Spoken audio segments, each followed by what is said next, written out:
El cineasta japonés Hirokazu Koreda será el tema principal en este episodio. Bienvenidos a Cinemanet.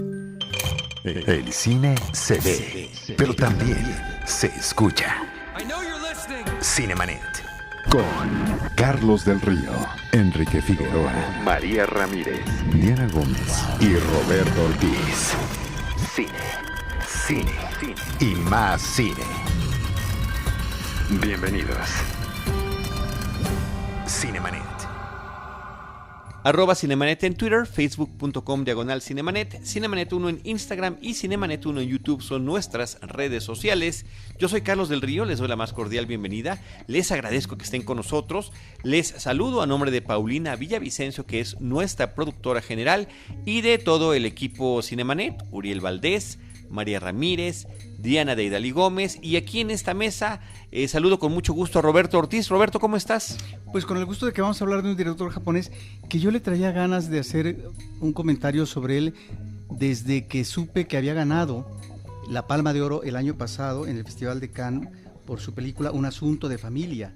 Ya estamos a más de un año, ya próximamente estará el nuevo Festival de Cannes de 2019, pero me parece que es un director sumamente interesante y que qué bueno que vamos a hablar de él con Enrique. Un director en un momento interesante de una trayectoria de varias películas.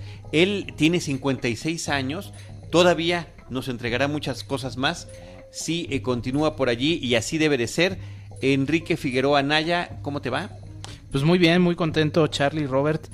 Voy a admitir un mea culpa de que este programa llegue hasta ahora, pero la verdad creo que va a tener mucha vigencia porque Hirokazu Koreda en los últimos años se ha convertido pues no solamente en un cineasta muy reconocido, sino también un cineasta muy querido en nuestro país.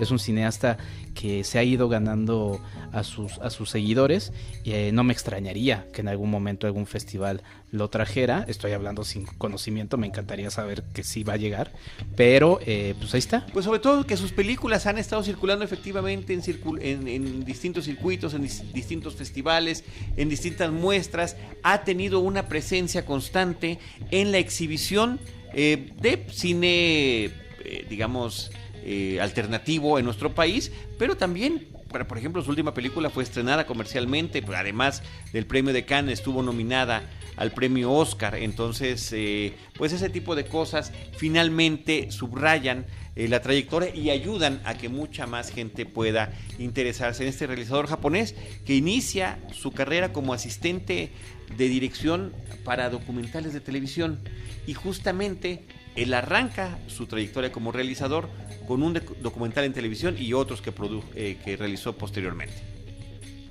Pues es que creo que eso es muy importante mencionarlo. Yo tuve la oportunidad de revisar Maboroshi no Hikari, que es su película de 1995, justamente la primera película de ficción que él tiene, y en sus primeras cintas vamos encontrando un tono sí cercano pareciera que estamos viendo documentales, ¿no?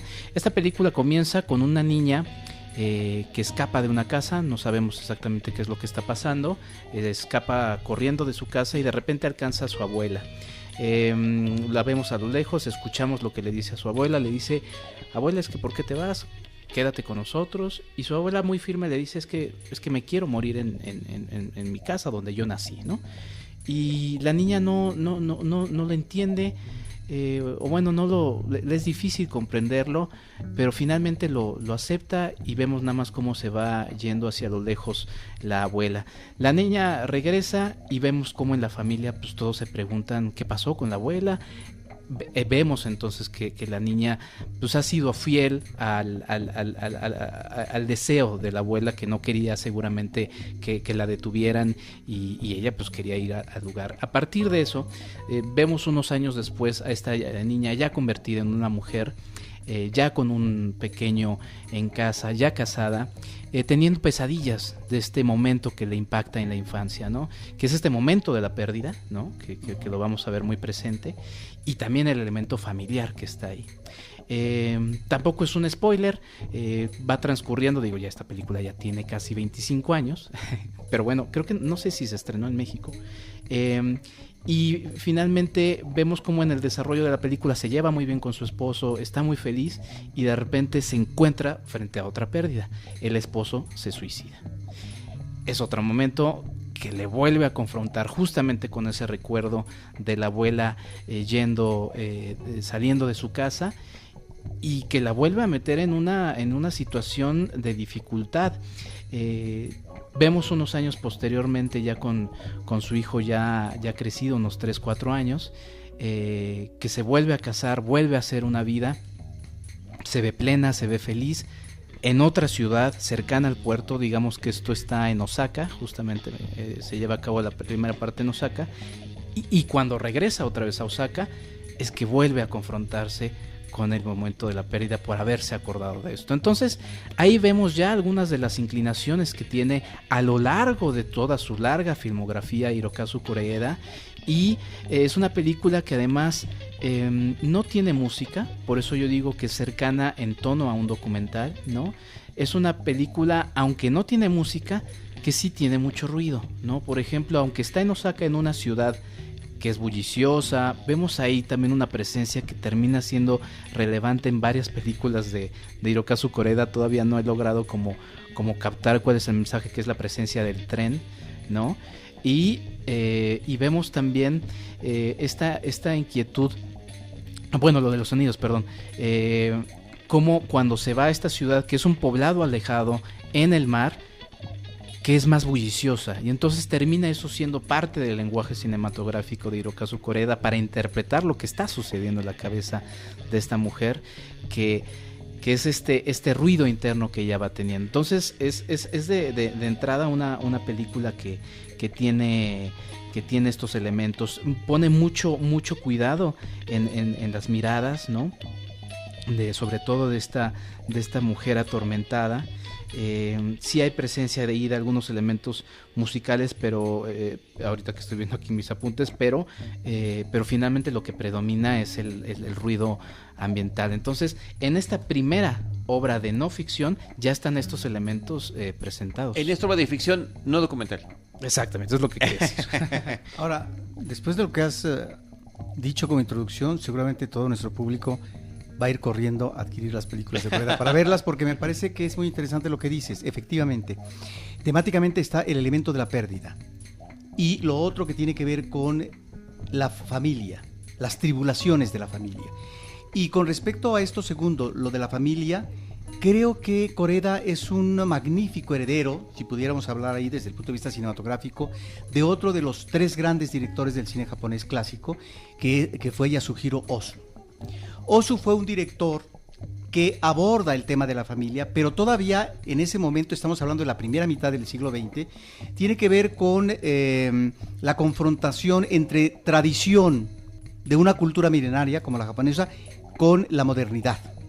La modernidad que finalmente está permeando en la vida cotidiana y más allá de los personajes familiares. Me parece que ahí están estos temas y efectivamente en el caso de la pérdida, él lo maneja también en otras vertientes genéricas, y ahí es donde me parece que es sumamente interesante esto en el caso de Koreeda, porque también me parece un buen estilista. Es un director que, de acuerdo a lo que tú dices, maneja de manera muy precisa la psicología humana, en este caso de los integrantes de una familia, si es el caso, pero al mismo tiempo es una especie de magnífico sociólogo. Es decir, es el individuo en su entorno familiar, el individuo en su entorno social, y por lo tanto hay una visión del director muy contemporánea, sí, pero una visión que trata de no olvidar todos estos elementos que de alguna manera son importantes, se están definiendo, determinando o afectan la vida en la cotidianidad de la familia o de los personajes. Y en el caso de la pérdida quisiera yo mencionar rápidamente una película que él hace en 1998, que es La vida después de la muerte, donde apela a la fantasía, a la vertiente fantástica, y me parece que la película es una película con una premisa extraordinaria que el público no se debe de perder, porque es la presencia, es un grupo de muertos, acaban de morir, personajes que lo mismo es una viejita, que un ser maduro, que 2 jovencitos, una joven y un joven, etcétera, y que asisten a entrevistas cada uno de ellos. Esto sucede en el transcurso de una semana, porque en la entrevista ellos tienen que definir cuál es el recuerdo más preciado que han tenido en la vida.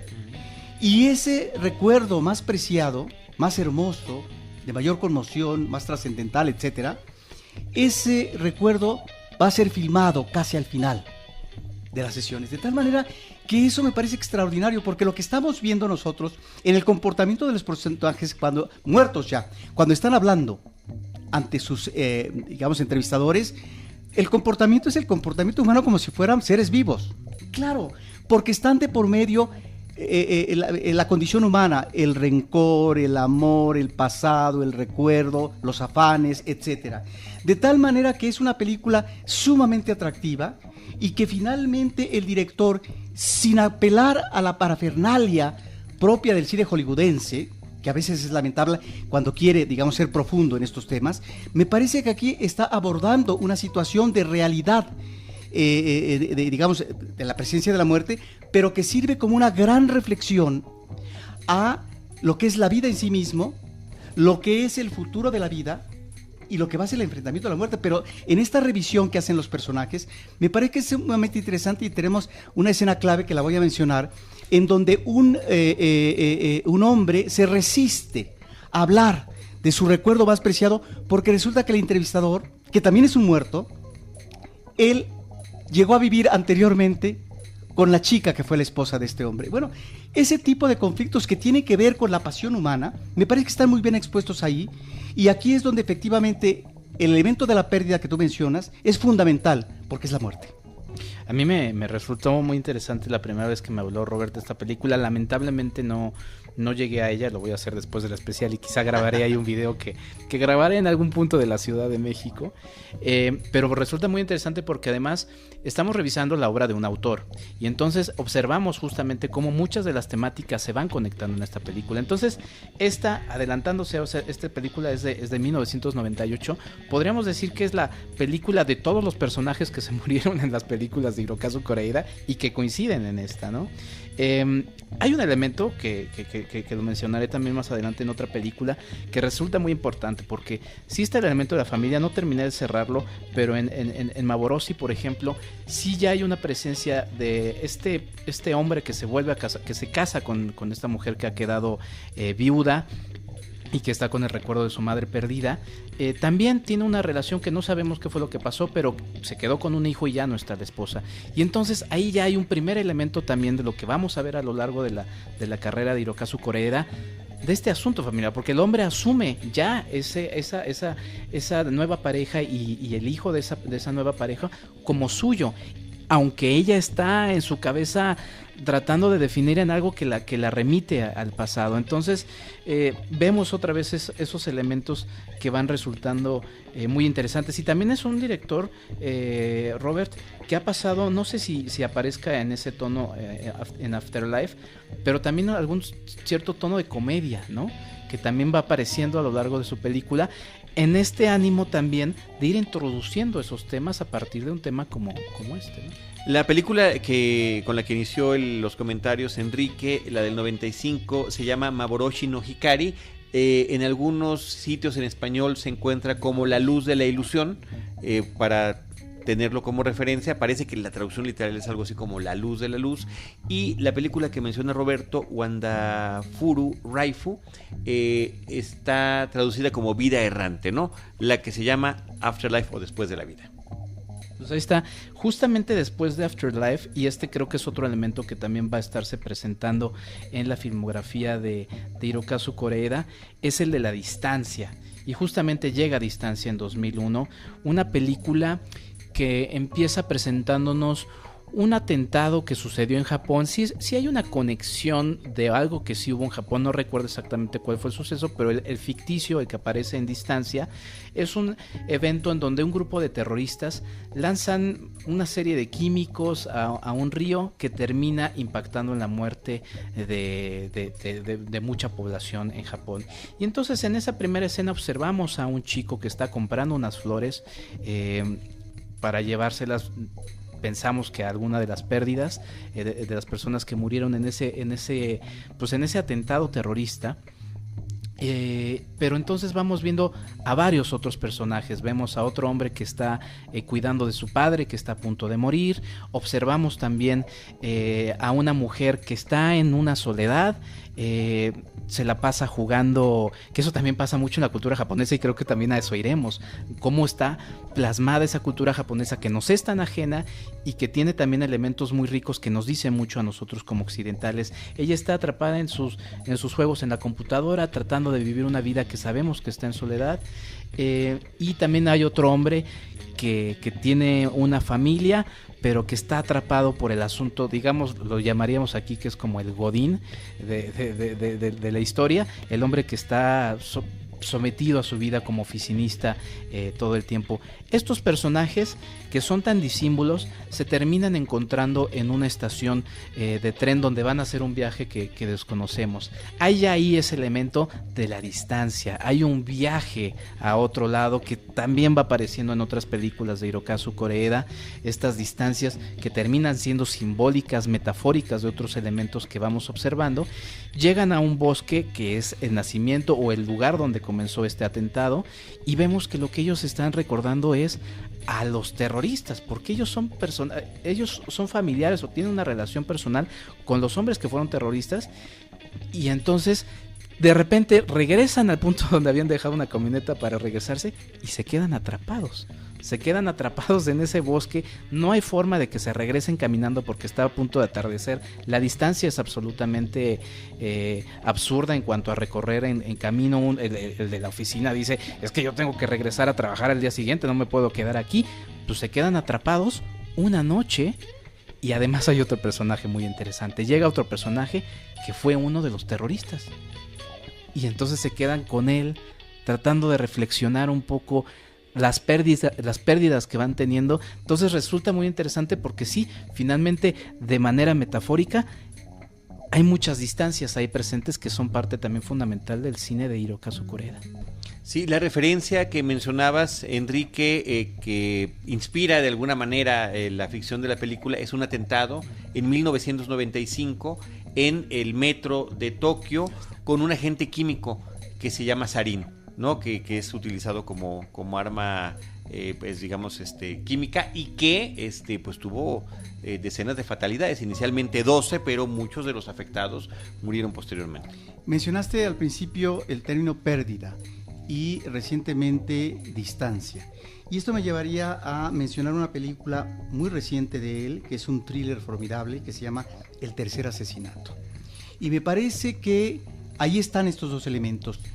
Una policía pierde a su chica porque ha sido muerta por un asesino, parece ser que serial, y a partir de esto viene, a ver, ante un acontecimiento abrupto sumamente dramático, que es la pérdida de tu ser querido, efectivamente uno puede distanciarse o no para finalmente dar vuelta a la página, a la hoja, y continuar la vida. Y este thriller se convierte, y me parece que en ese sentido cierto tipo de cine oriental es muy eficaz, como el de Corea del Sur, a propósito de las narraciones de la violencia. Me parece que esta es una película en donde la persecución de un personaje sobre otro, es decir, el personaje de la ley al personaje, en este caso anómalo, en este caso un ser patológico, pues nos lleva a veces a la violencia extrema, pero que finalmente es parte del sustrato en términos de la ficción que maneja Koreeda para tratar de aterrizarnos una situación que tiene que ver con la humanidad del personaje, y si efectivamente no pierde su humanidad en ese tránsito, en ese periplo. Me parece que aquí estamos ante esa duda de si finalmente el personaje puede distanciarse o realmente el encuentro y el trabajo de la justicia es otra cosa y no propiamente el seguimiento de la aplicación de la justicia en términos de investigación, sino que es o puede ser más bien un acto de revancha y de venganza. De venganza porque ha perdido al ser querido, y la cuestión efectivamente de la pérdida de este ser. Entonces me parece que aquí está introduciendo, bueno, no es que esté introduciendo, pero está manejando, mejor dicho, el thriller, y lo hace de una manera extraordinaria. Es decir, es un director que conoce muy bien la cuestión genérica, y si bien es cierto que aborda en el caso de la familia el esquema melodramático, sabe aplicar muy bien los géneros de acuerdo a lo que está tratando en su momento. Sí, esto resulta muy interesante porque justamente yo la presentaron en Cineteca, si no me equivoco, fue en la 64 muestra. Ahí también está mi reseña en Reconoce MX. Y resulta una película muy interesante porque además, con todos estos elementos que ya mencionabas, Robert, vuelve a meter otra vez los elementos familiares, ¿no? Porque el abogado, hay un abogado que está debatiéndose un poco, termina siendo conectado por el asunto familiar, arrastrado también por eso, por tratar de interesarse en este caso, que además termina siendo un caso bastante complejo, ¿no? Vemos también, y sobre todo en las películas más recientes de Hirokazu Koreeda, que le ha gustado dar ahí un giro interesante a sus historias. Sí es un cineasta que se ha distinguido por un cine más narrativo, y a esto me refiero a un cine en donde la historia marca y demás, pero también hay elementos visuales muy interesantes, y en esta película en particular, Robert, yo me acuerdo, hay una escena en la que está hablando justamente con el personaje, que el asesino supuesto, no presunto asesino, a partir en estas ventanas de las cárceles, ¿no? Uh-huh. Y hay un juego de reflejos muy interesante en donde vemos ahí una serie de dualidades que son mensajes que está metiendo Hirokazu Koreeda con ese conocimiento y manejo del lenguaje cinematográfico que, si bien ya dije, se privilegia lo narrativo, sí mete escenas ahí muy interesantes que un director que conoce muy bien todos estos elementos y los va vaciando en su cine, ¿no? Y eso que estás diciendo tiene que ver con esas imágenes de reflejo con el misterio. Es decir, hasta qué punto el detective investigador logra hurgar y encontrar la esencia de lo que quiere esta investigación, porque en principio hay una idea de qué puede hacer por este personaje en términos de defensa, y si este personaje se puede defender o no en el ámbito de la legalidad. Y me parece que ahí está el director de alguna manera planteando este cuestionamiento, es decir, con una gran precisión, sobre el acercamiento a la verdad y cómo se relaciona o no con la aplicación de la justicia convenientemente. Y además también, que también está presente en el cine de Hirokazu Koreeda, por así decirlo, hay cosas que no resultan tan convencionales, no sé si en la cultura japonesa, pero por lo menos como un espectador de Occidente resulta raro, porque el presunto culpable, pues no quiere decir nada, dice: yo estoy aquí, yo estoy cumpliendo con esto, y el abogado es el que empieza a insistir y dice: no, a ver, es que necesito que me expliques bien esto. Y es también ese suspenso, como decías también, Robert, que de repente en thriller del cine comercial de los Estados Unidos resulta muy sencillo. Aquí hay ese suspenso por ir deshojando esa historia que nos va mostrando elementos sin caer o sea, la música de suspenso que está ahí sonando y que de repente no sabemos si va a salir el asesino o que se meten en un lugar para perseguirlo. No, aquí hay elementos muy bien cuidados que sí nos van generando una angustia por saber qué es lo que va desarrollándose, ¿no? Este fue el tercer crimen. La verdad es que además hay películas, por ejemplo, yo no he visto, pero lo voy a mencionar por si alguien también lo quiere hacer.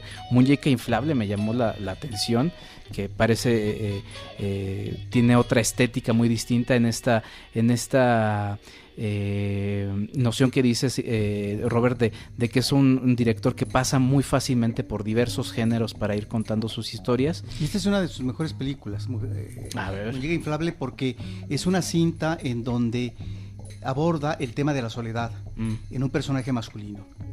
Este hombre se compra una mujer inflable y bueno, es el elemento de comunicación inmediata, cotidiana, también erótico para él. Y lo interesante aquí es cuando cobra vida el personaje. ¿De qué manera este hombre, aquí está la vena fantástica del director, de qué manera este hombre puede puede asirse a la realidad o de plano entrar en otro mundo, en otra realidad? De tal manera que me parece que estamos ante esas inquietudes propias de la condición humana a propósito de la soledad, cómo combatirla, no superarla, pero sí cómo enfrentarla, cómo conciliar con ella a partir de un elemento atractivo erótico. Es una película extraordinaria que el público no se debe de perder. Pues ahí está, y también el cuidado de las imágenes, porque ya en alguna edición de nuestro programa de cartelera, yo mencionaba esta importancia de que también las películas cuiden mucho ese lenguaje cinematográfico con imágenes que nos remitan a algo, que nos digan cosas, ¿no? Por ejemplo, otra vez regresando a Maborosi, este lugar que es el muelle, que es representativo porque ahí es donde tiran las flores, ahí es donde se ponen alrededor a contar las historias y demás, termina siendo quemado, ¿no? Incendiado, como esta muestra de está superado este momento después de habernos quedado atrapados en el bosque, ¿no? Y en Distancia, esto fue en Distancia, perdón, y confundí, Distancia fue esta. Y Maborosi, hay una escena muy linda. Es en un atardecer, es igual en un muelle, la mujer estamos en esta película en donde la mujer había perdido a su abuela y luego a su esposo, están a lo lejos, escuchamos lo que estaban diciendo, pero hay una mirada entre los dos personajes, entre su nuevo esposo y ella, que están tratando de reencontrarse y él de ayudarla a reencontrarse consigo misma, que dice mucho. O sea, son imágenes que sí son poderosas. Esta que decía del tercer asesinato, en donde el reflejo en el vidrio juega algo muy interesante. Pues son cuidados que tiene Hirokazu Koreeda muy importantes. Además muy sutiles, ¿no? Elementos muy sutiles, sí, empleados de manera muy fina. Una película que aborda el tema de la familia de manera sumamente atractiva es De tal padre, tal hijo, de 2013, que me parece que es una de las películas que lo dan a conocer en México y que es retomado por la cartelera alternativa, y ahí es donde a veces uno considera qué bueno que lleguen estos cineastas a cartelera alternativa, pero parece que llegan un tanto tarde. A veces llegan porque ya recibieron un premio importante en tal o cual festival, pero perdón, él es un hombre que ha recibido ya varios premios en su trayectoria a través del tiempo y que por lo tanto tiene películas sumamente interesantes como las que hemos mencionado mucho antes que De tal padre. Pero ¿por qué es importante De tal padre, tal hijo? Me parece que es importante porque cuestiona la paternidad, que solamente puede ser justificada a partir del lazo consanguíneo de sangre con los hijos. Es decir, como si solamente esa paternidad fuera la que justificara la relación filial, la relación amorosa entre los padres con los hijos, cuando finalmente existen otro tipo de familias, que no necesariamente entre padres e hijos existe el lazo consanguíneo, y que sin embargo se crea un mundo familiar de afecto, de amor, etc. Y aquí es donde efectivamente un padre entra totalmente en crisis, cuando de repente se entera que su hijo no es su hijo, porque le dieron otro hijo cuando nació en el hospital su hijo, de tal manera que esto lleva efectivamente a una crisis terrible, a una depresión del padre que está construyendo. Y aquí es también lo interesante para el espectador, de qué manera modela un padre a su hijo, de qué manera lo educa, hacia dónde va conduciendo ese hijo, y si no es que a veces esa paternidad funciona muy bien, pero para los intereses del padre o de los padres, sobre cómo se debe modelar un hijo, más que cómo crear un hijo y que tenga un desarrollo en libertad. Eso es sumamente interesante en ese sentido, porque está agregando este elemento y de cuestionamiento sobre, digamos, unos elementos centrales, básicos, nodales de la creación de la familia, que es el lazo sanguíneo. Y que no es un tema único, ¿no? Lo ha distribuido en diferentes películas, y un asunto de familia lo aborda, ya lo platicaremos, lo hemos platicado, es una película muy reciente, es la más reciente del que hemos tenido acá, pero lo aborda muy bien. Nada más quiero comentar que el dato curioso, la traducción literal del título de Tal padre, tal hijo, es Conviértete en mi padre. Es muy interesante porque es una película, la volví a revisar hace 3 horas, o sea, la tengo súper fresca ahorita, la estaba viendo en un café, ¿no? Y es una película muy interesante porque sí es un manejo del drama, pero igual, muy sutil, sin caer en exageraciones, o sea, resulta muy interesante. Vemos otra vez el asunto de la distancia. Hay una escena o escenas en las que él se tiende... no me acuerdo el nombre del personaje, pero es el principal, es el que va teniendo todo el dilema con su hijo. Se van recorriendo distancias a la otra familia, entonces, pero esas distancias se van acortando visualmente. O sea, primero las vemos como grandes viajes, y aunque sigue siendo la misma distancia visualmente, vemos cómo se van acortando. Y también resulta muy interesante, revisaba por ahí que en la cultura japonesa sí hay una discusión, porque Hirokazu Koreeda no sé si ahora, pero sí había sido un cineasta que no había tenido tanto éxito en Japón. Y sí hay una distancia de los japoneses con sus hijos, algo que resulta totalmente distinto aquí en México. Aquí los hijos podrán estar hasta los 40, 50 años en casa de sus papás, y ahí los mandan a los niños desde muy chiquitos en metro solos. Eso está presente justamente en esta película, en donde vemos un padre que es sumamente exigente con su niño, muy estricto. De hecho, hay hacia el final una escena muy, muy interesante en donde se encuentra con un... pues aquí sí podemos hablar con spoilers. Con una oruga, que es... y esa metáfora, porque él está exigiéndole que toque el piano, que sea ya exitoso. El pobre niño, ¿cuántos años tendrá, Robert? Y se encuentra finalmente con esta oruga y le dicen, es que se tarda tanto en desarrollarse. Y a él le hace clic inmediatamente eso.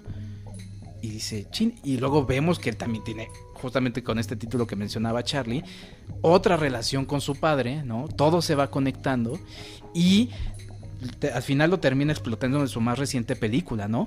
Este abordaje de que la sangre no define la familia, por ahí, vínculo familiar. El vínculo familiar, por ahí alguien lo dice, pues es que es como cuando uno se casa en pareja, ¿no? Pues no hay ningún vínculo sanguíneo y termina uno fundando una familia. Y me resulta muy interesante esto de Hirokazu Koreeda. Y aquí está también este factor de cómo, porque sabemos que en Japón las casas pues no pueden tener casas como en México, que son casas, bueno, los que pueden tenerlas, ¿no? Casas grandes, con grandes espacios, porque Japón está remitido a un espacio muy chico.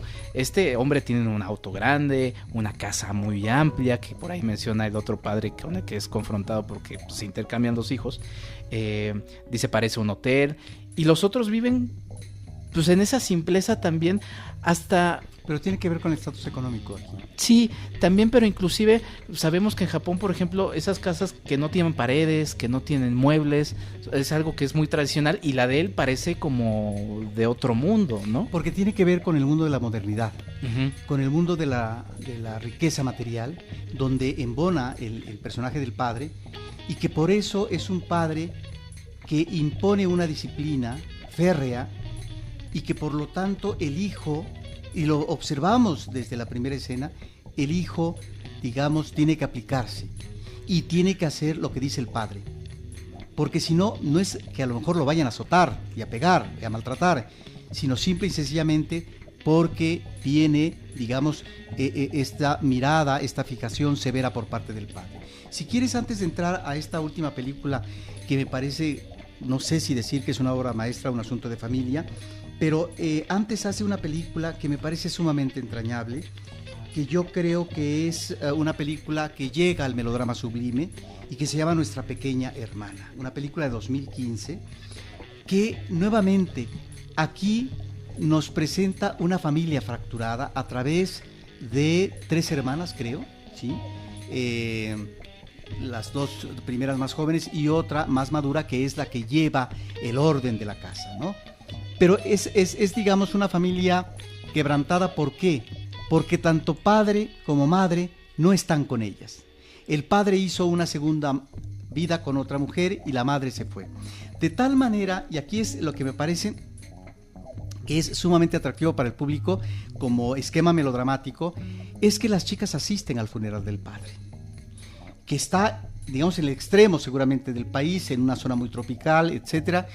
Y resulta que allí encuentran a una hermanastra, que es hija del padre, es decir, como el padre de ellos, pero hija de otra madre. De tal manera que aquí es donde se presenta la posibilidad o no de esta reunión de todas las hermanas, producto de un solo padre, y cómo todas miran en la actualidad al padre. ¿Cuál es su referente real del padre? Pero al mismo tiempo de la madre que todavía está viva y que las visita. De tal manera que me parece que es una película entrañable, es una película de una sutileza. Y que cuando digo melodrama sublime es porque es una película que invita al mar lacrimógeno por parte del espectador. Es decir, uno está viendo estas situaciones de las hermanas, que pueden ser situaciones nimias propias de una cotidianidad en la casa, pero que sin embargo están manejando, el director está trabajando elementos muy sensibles de estos personajes femeninos.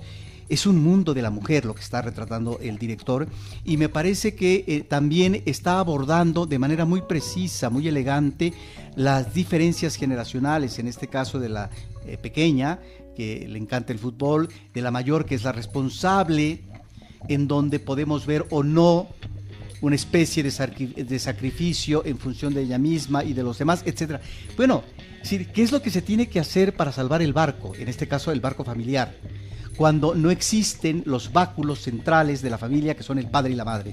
Me parece que es una película sumamente interesante, donde nuevamente el director aborda el tema familiar, pero a partir de esto, que ya no es lo mismo de la época de Ozu, de Yasuhiro Ozu, que es el quebranto familiar, y cómo puede a lo mejor darse la posibilidad de esta reintegración familiar de otra manera.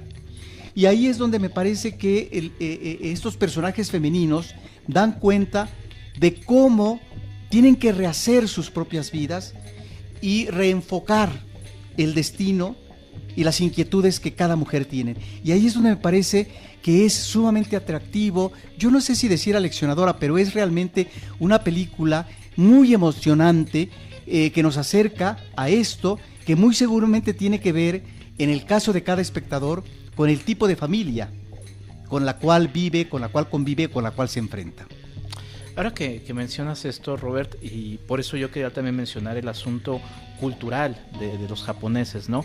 A mí hay un cine, por ahí nos quedamos, y ya que está Charlie aquí enfrente, le voy a reclamar que nunca hablamos de las Godzillas animadas. Sí, pero a mí me interesa mucho, por ejemplo... Además están en Netflix. Están en Netflix, exacto. Pero a mí, por ejemplo, me interesa mucho el personaje de Godzilla, sobre todo porque ahora viene la película norteamericana, ¿no? El tratamiento que los japoneses le dan a su Godzilla es un tratamiento muchísimo más profundo y va ligado justamente con la forma en la que ellos ven la vida, ¿no? Y en cambio, por ejemplo, Pero además conectado con la historia, con mayúsculas. Sí. Pero, por ejemplo, ahorita hubo la más reciente live action de los japoneses, habla de, por ejemplo, el tifón que hubo. O sea, siempre está conectado, porque además hay que pensarlo. Japón, a nivel natural, está encima. O sea, si nosotros en México siempre estamos ahí con el temor de un próximo sismo que vendrá, ni modo, ahí están... O sea, ahí no tiene de otra. Morir, no te preocupes. No, sí. No vives en el quinto piso como yo. No, pero a lo que voy es, tienen esa fragilidad muy bien entendida, porque ellos viven con eso. Y ahí voy a aterrizar en otra película que me parece muy interesante, antes de llegar a esta película que comparto contigo la opinión, que es Tras la Tormenta, que también la pudimos ver en México, esta sí fuera de algún ciclo de Cineteca, aunque estuvo en Cineteca proyectándose, y vemos la historia otra vez de una familia que está fracturada, en este caso por un divorcio. El padre de esta familia es un escritor que termina descubriendo por pesquisas ahí cómo fue el presente de su un escritor que se siente fracasado. Se siente fracasado, está alejado de su hijo porque es igual otra vez un niño pequeño que está viviendo con la madre, con la abuela también, si no me equivoco, y en este asunto natural de una tormenta que los termina asaltando, quedan atrapados, como los personajes de Distancia en el bosque, pues él queda atrapado en el departamento porque no puede moverse a otro lado, tienen que vivir una especie de pijamada ahí, y resulta muy interesante cómo van presentándose todas las metáforas desde el propio título. La tormenta no es esta tormenta que podríamos decir en una película de cine occidental, podría ser la tormenta y van escapándose los personajes. ¿Pero no te parece que funciona como un elemento liberador? Sí, porque precisamente la tormenta es lo que está pasando el personaje, atrapado en ese cuarto, y tras la tormenta es el camino que vamos a ver hacia el final, porque el personaje principal, que es el padre, termina reencontrándose con varios elementos, inclusive consigo mismo, sintiéndose ya no tan fracasado, ¿no? Digo, no es un final color arcoíris, pero sí supera esa tormenta personal, ¿no? Sí, aquí estás tú mencionando una cosa que me parece sumamente interesante, pero que además tiene que ver con la vitalidad de los personajes, se sientan fracasados o no en su actividad creativa, como en este caso, que es un escritor que fue laureado, ¿no?, por un trabajo y que después no ha cojado otro éxito editorial. De tal manera que está el aspecto creativo, pero también está el desfase que tiene con la familia, en este caso su responsabilidad no a través del tiempo con el hijo. Si pareciera que la relación con la esposa es, si no una relación finiquitada, una relación que finalmente solamente se puede asumir, digamos, como una relación distanciada, rota. Pero lo interesante aquí también, en el elemento de la tormenta, es de qué manera se puede continuar la vida cuando se han quebrado los objetos, los trastes de la cocina, ¿no? Sí, se pueden recuperar, se pueden enmendar, se pueden restaurar, y esa restauración implica la restauración interna de cada uno de estos personajes, en este caso de él y de su relación con el hijo, ¿se puede o no? Me parece que ahí está ante un punto sumamente interesante en el abordaje por parte del director sobre un camino que se establece por parte de este hombre, que finalmente tiene, digamos, su atorón en la vida, que pareciera que lo nulifica en la creación, pero que sin embargo hay otros elementos más a considerar, que es la familia. Y si no la familia en términos de rescate de manera completa, sí del hijo. Y en ese sentido me parece que es una película también, nuevamente, muy, muy emotiva, y que aborda de manera muy penetrante estos lazos filiales en términos de su restauración o no. Entonces ahí me parece que nuevamente está el tema de la familia ante una problemática de una familia que ni mucho menos se mantiene unida. Sí, y es muy interesante, por ejemplo, estos elementos que mencionas, porque la familia vendría aquí siendo representada en un espacio físico. Estamos hablando de que está atrapado en el departamento donde no puede escapar y ahí se siente agobiado. Salen hacia el exterior, al patio donde sigue lloviendo, y se refugian en un espacio, no me acuerdo si es como pues es un juego de niños en donde está el hijo, el padre y la esposa, terminan reuniéndose otra vez en este espacio físico que termina representando la familia, ¿no? Ya en esta nueva etapa que están separados, lo que sea, pero encontrando ese funcionamiento, porque la tormenta también podría ser el divorcio y podría haber sido el acabose, porque él está tratando de investigar con quién está saliendo la mujer y demás, y terminan encontrando, tras la tormenta de ese momento, que pueden funcionar de una manera que no es la tradicional, por así decirlo. Sí, lo que estás mencionando, dice el dicho, después de la tormenta la calma. Y me parece que el director es muy preciso aquí. Es decir, si bien es cierto que el entorno, esa realidad inmediata, puede ser sumamente adversa para que los personajes puedan tener suficientes asideros, es decir, el director tampoco es un director de mirada totalmente pesimista y oscura. Es decir, la esperanza se encuentra ahí, en ese final que maneja el director, a propósito del devenir del personaje y su relación con la familia, en este caso con el hijo. Entonces me parece que, y ojo, no estamos ni mucho menos ante el optimismo ramplón de tantos directores de cine a propósito del tratamiento familiar, sino que estamos ante un tratamiento realista y que, en esa vena realista el director está encontrando elementos que tienen que ver con el comportamiento de la vida, sí, pero si esta vida puede anunciar elementos más favorables.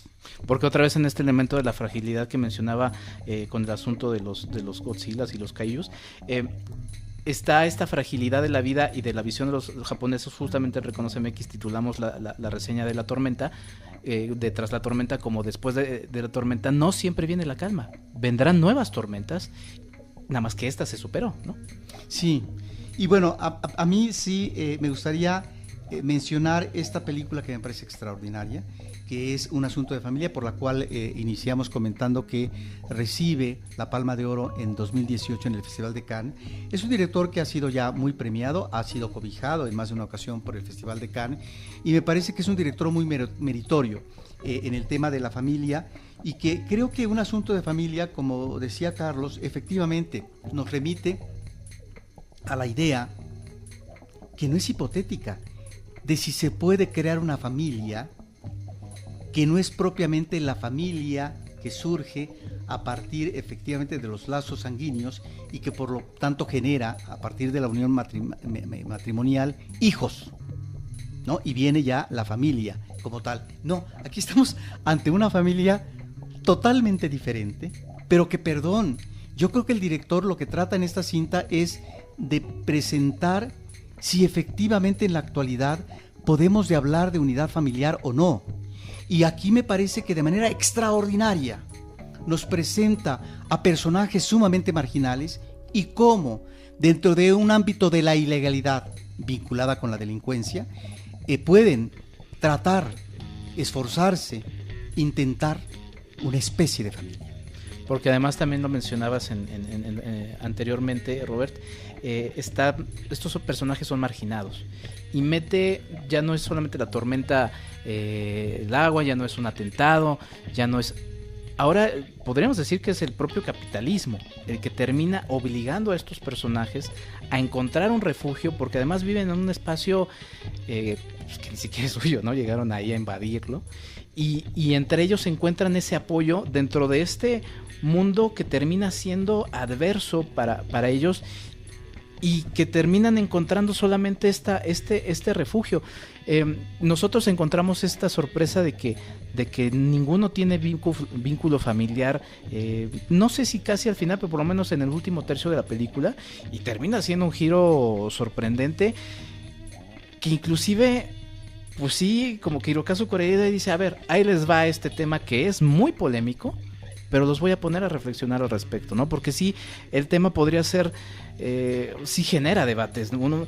Y también eso es lo interesante de la película, porque así como no tiene un final lacrimógeno y tampoco tiene un final luminoso, no está juzgando a los personajes, los está presentando. Alguien podrá decir, no, pues es que son una bola de bandidos y cómo es posible, pero otros, no, vamos, no están en blanco, ni en función de blanco ni negros, son grises ahí muy interesantes. Porque es la trama de la complejidad humana, y en ese sentido eso lo maneja a la perfección Koreeda. Y cuando tú estás mencionando esto, yo recordaría que aquí estamos ante más de una generación en la conformación familiar, porque estaría el personaje propio de la abuela. Efectivamente no hay lazo sanguíneo. Sin embargo, es sumamente interesante este personaje, su desenvolvimiento en la trama de ficción cinematográfica, porque es un personaje, sí, recibido en función también de esto que tú dices, los personajes no son nada más en blanco o nada más en negro. No, entraña una complejidad mayor. Están interesados en la pensión que recibe la abuela, porque finalmente, están en el nivel de la sobrevivencia estos personajes. Y aquí es donde finalmente te presenta también esta parte que tiene que ver con el interés material humano, que se presenta en cualquier ser humano, ¿sí?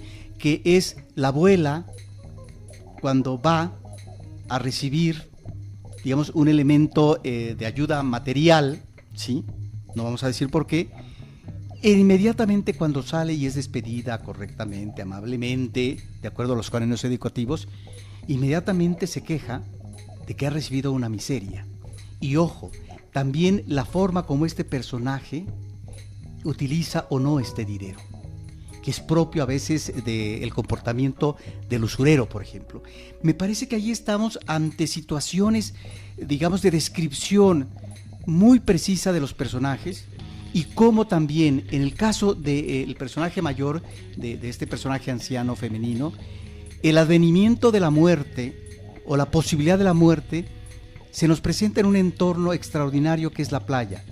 Es una convivencia, es un elemento lúdico que permea en la gente que está en esa playa, y ella lanza una especie de recuerdo, ¿sí? Y entonces me parece que ahí es donde estamos ante la vida como continuidad y la vida como fin, porque en un momento, digamos, no puede continuar.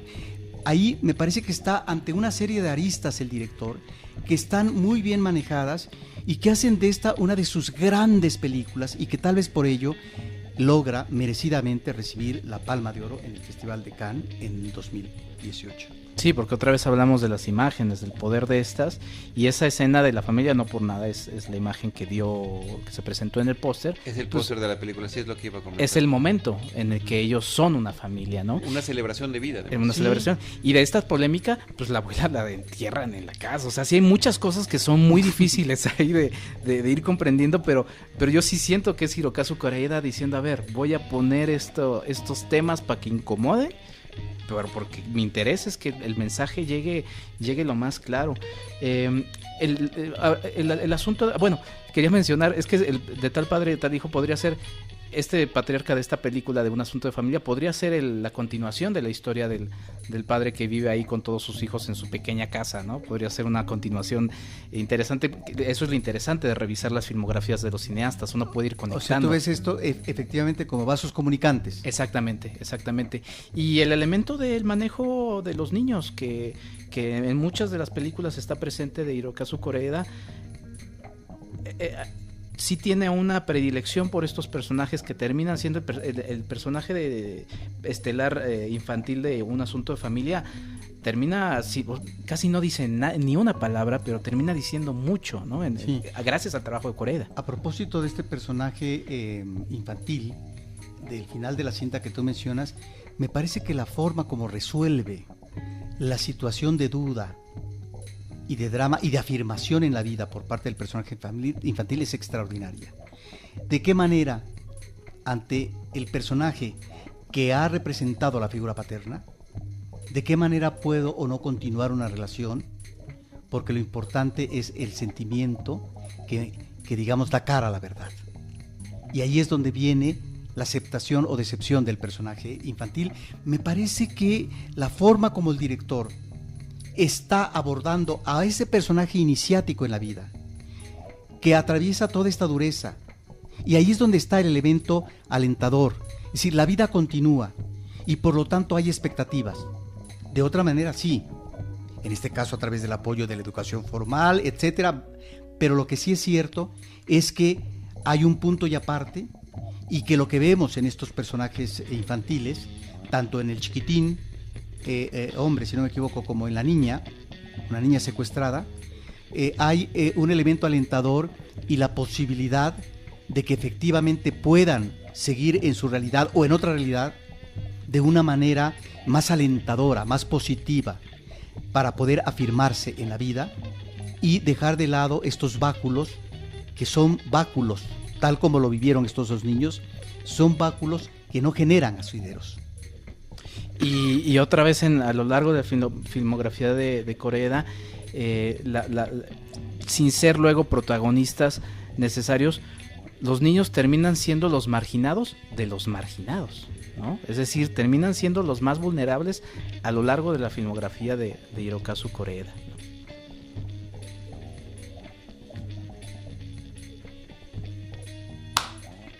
Pues yo no sé, Roberto, Enrique, algún comentario final. Digo, realmente la charla no ha sido en perfecto orden cronológico, ha sido una serie de ideas a partir de las películas, pero como todas ellas se han ido conectando, ¿no?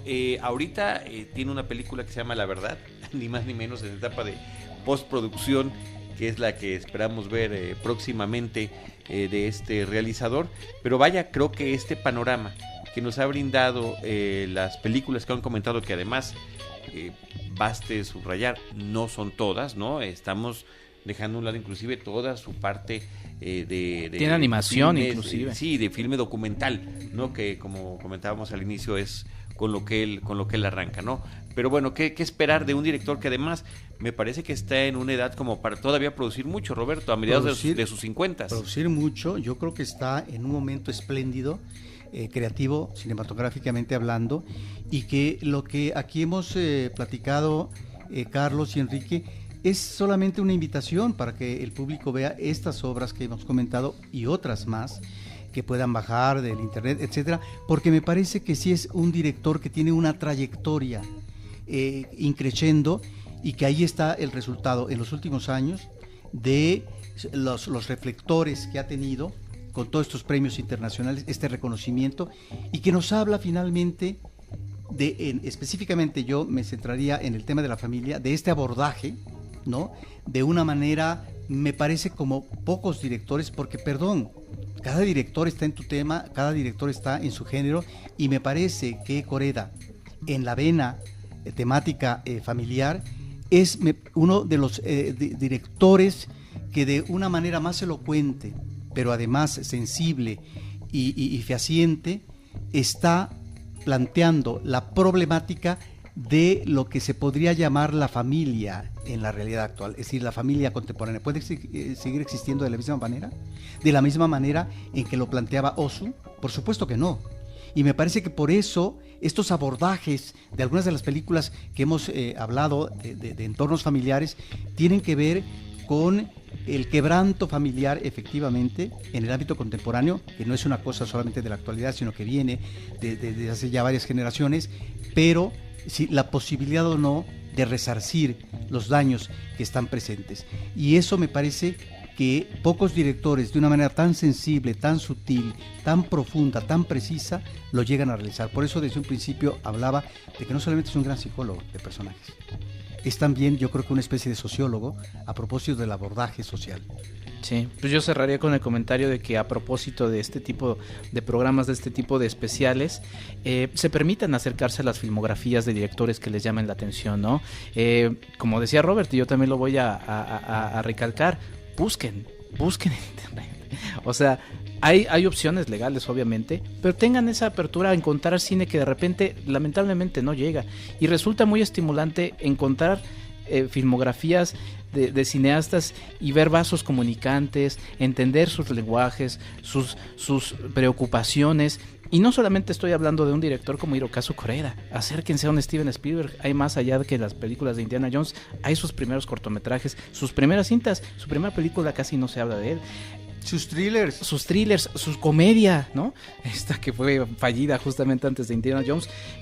Acérquense a eso. Creo que eso resulta muy interesante, sobre todo en una época en la que la inmediatez, que cada cosa que sale es lo mejor, de acuerdo a lo que nos venden. Tengamos esa paciencia y ese cuidado por acercarnos a ello. Sí, yo finalizaría, Enrique, Carlos, diciendo que con Koreda se nos devuelve, a partir de una gran presencia cinematográfica, esta tradición de los maestros del cine japonés. Estamos ante un verdadero maestro. Hirokazu Koreda en Cinemanet. Roberto Ortiz, muchísimas gracias. Enrique Figueroa Anaya. Nosotros les estaremos esperando en nuestro próximo episodio con Cine y más Cine. Esto fue Cinemanet con Carlos del Río, Enrique Figueroa, María Ramírez, Diana Gómez y Roberto Ortiz. El cine se ve, pero también se escucha.